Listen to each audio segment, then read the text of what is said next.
सबसे पहले मैं गोंडा जनपद की मीडिया और फैजाबाद अयोध्या की मीडिया को धन्यवाद करता हूं कि आप लोग समय निकाल करके इस कार्यक्रम में पधारे। देखिए, आप लोग अवगत होंगे कि एक प्रकरण जो स्वतः निकला बाबा रामदेव के नकली घी का और महर्षि पतंजलि के नाम के दुरुपयोग का, वो बात लगता है थोड़ी आगे बढ़ गई और इसीलिए बाबा जी के तरफ से हमें एक नोटिस आया है। नोटिस ये है कि 3 दिन के अंदर मैं विज्ञापन के माध्यम से, मीडिया के माध्यम से या जो भी माध्यम होते हैं उनसे माफी मांगू और मैं खेद व्यक्त करूं, नहीं तो वो मेरे खिलाफ मानहानि का मुकदमा करें। हम आपसे ये कहना चाहते हैं कि यहाँ बृजभूषण सिंह और बाबा रामदेव के बीच कोई लड़ाई नहीं है। बृजभूषण सिंह खड़े हैं किसान हित में, देश के किसानों के हित में बृजभूषण सिंह खड़े हैं और जो पतंजलि के नाम का दुरुपयोग हो रहा है उसके लिए खड़े। हमारी कोई व्यक्तिगत स्पर्धा उनसे नहीं और इसीलिए किसान हित में, देश हित में, धर्म के हित में, संत महात्माओं के हित में अगर मुझे जेल भी जाना पड़े तो मैं जिंदगी भर जेल में रहने को तैयार हूं। मैं जमानत नहीं कराऊंगा। अगर कोई कोर्ट मुझको रामदेव जी के प्रकरण में जेल भेजती है तो मैं नंदनी नगर की धरती से खड़ा होकर के बोल रहा हूं, मैं जेल चला जाऊंगा लेकिन जमानत नहीं कराऊंगा।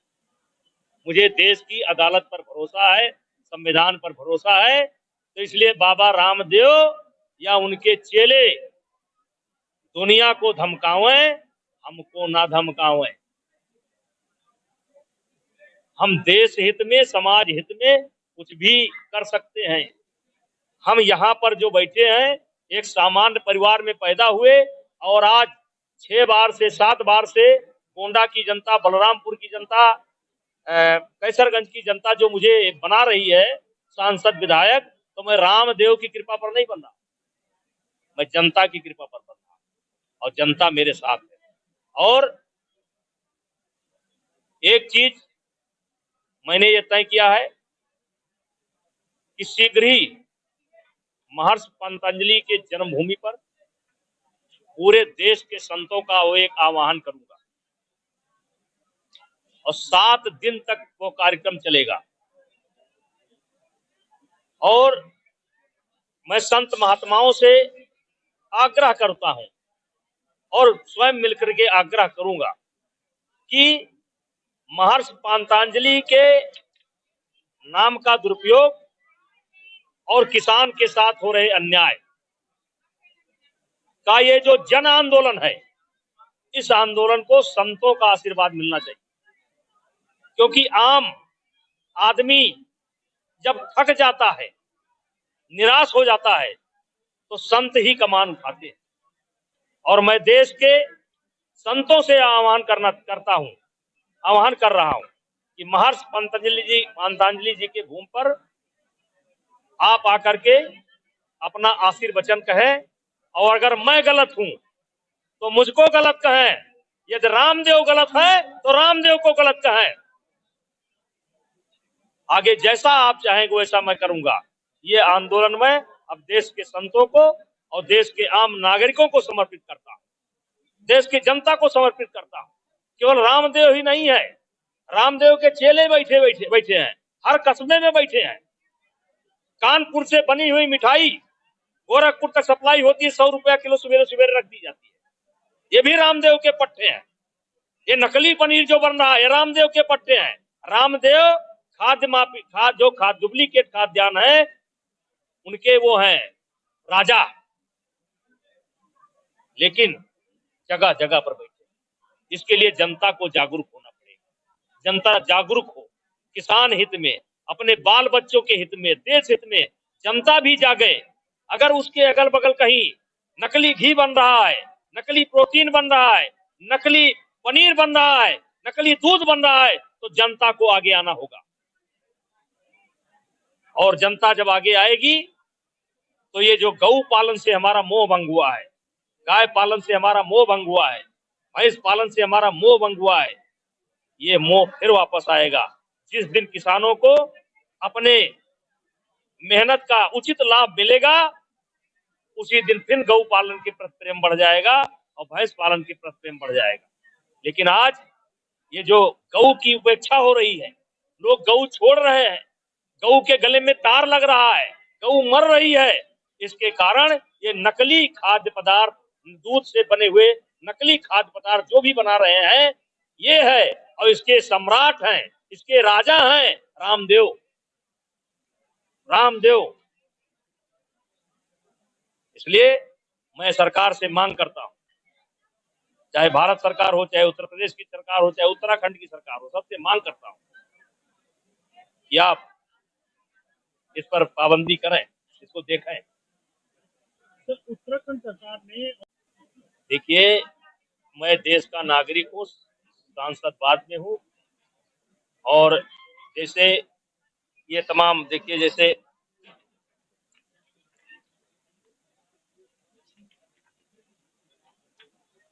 अब जैसे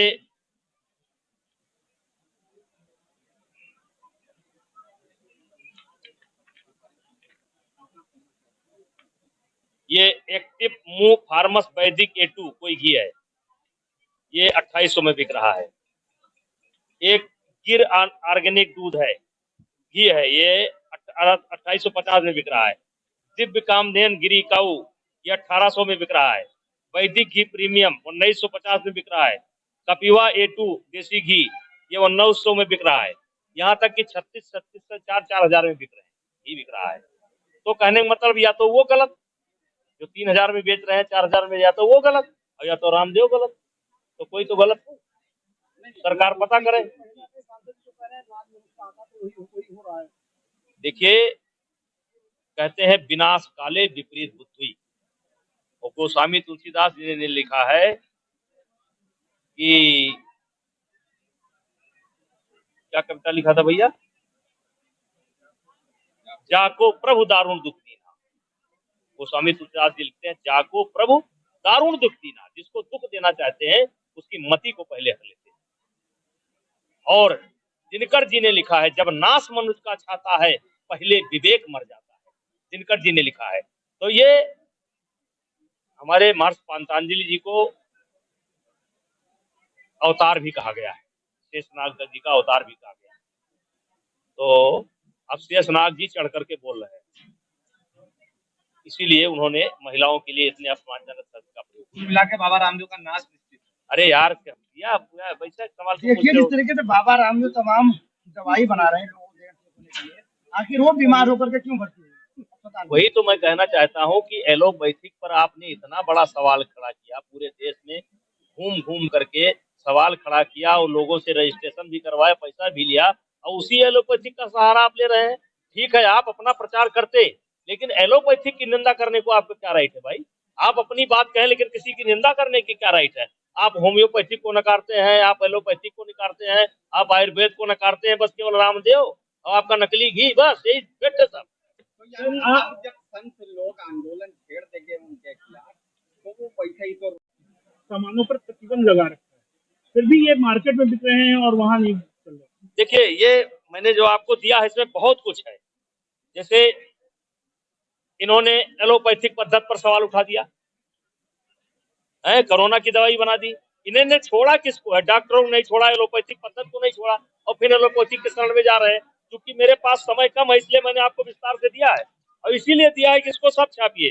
सेना में पतंजलि के उत्पाद पर बैन, कतर ने पतंजलि के आयात को रोका, थाईलैंड में पतंजलि के सामान पर लगाया बैन, सिंगापुर में पतंजलि के सामानों पर लगा बैन। नाक में सरसों का तेल डालो, कोरोना से दूरी। फिर बनाया कोरोनिल, फिर बनाया मैगी।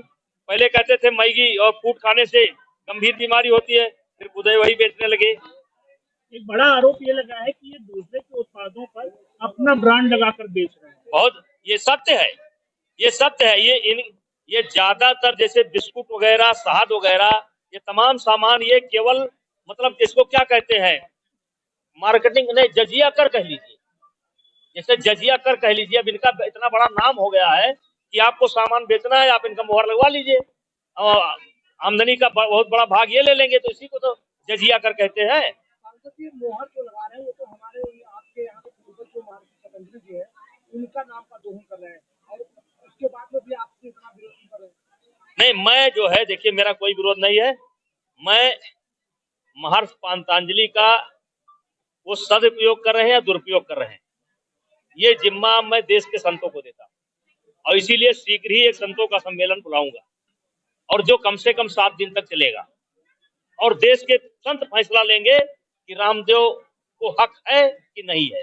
अब ये आंदोलन देश के संतों के हाथ में। ये बहुत करीबी क्या आने वाले दिनों में बाबा रामदेव के उत्पादों पर बैन करने की मांग भारत सरकार ने? देखिए, ऐसा है कि 100% कोई गलत नहीं होता है, 100% ना सही होता है, ना 100% गलत होता है, लेकिन इनके जो भी उत्पाद है, विशेष करके ये जो खाद्य पदार्थ है इनके, ये तो बैन होने योग्य है, और या जांच करा लिया जाए तो खाने योग्य है। और अभी भारत सरकार, सारी सरकार कार्रवाई कर रही है, इसमें मैंने डिटेल दिया है, क्योंकि समय कम है इसलिए मैं आपको कहाँ तक बताऊं। अभी सेना ने भी प्रतिबंध लगाया है, इनके ऊपर 75 करोड़ का जुर्माना भी लगा है। ये बहुत बातें हैं, फिर क्या कर बताए बजे। अब इनके गुरु थे राजीव दीक्षित, उनके पता नहीं कहाँ चले गए बेचारे। हाँ, राजीव दीक्षित का पता नहीं, शंकर देव का पता नहीं, क्या है ये सब। तो राजीव दीक्षित की मौत का क्या लग रहा है कि हाँ, उनकी नोटिस का जवाब है, ये छाप दीजिए।